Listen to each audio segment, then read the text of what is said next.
Hey, welcome back to another video of AI Basics. In this video, we are going to learn how to cancel your Grammarly free trial.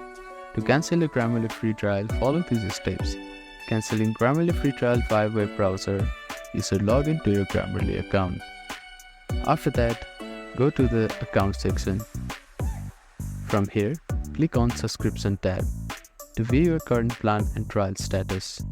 Look where the option says cancel subscription, which is usually at the bottom of the page, and click on it. Follow any prompt to confirm the cancellation of a free trial. After cancelling, you should receive a confirmation email regarding your cancellation. Make sure to keep this for your record. Cancelling a free trial will prevent any charges at the end of the trial period. You will still have access to premium feature until the trial expires. If you decide to reactivate your subscription later, you can log back into your account and select a plan. By following these steps, you can successfully cancel your Grammarly free trial. If you encounter any issues during the process, consider reaching out to Grammarly's customer support for assistance. Thank you for watching this video. Please do not forget to like, share and subscribe to our channel and comment down if you have any queries.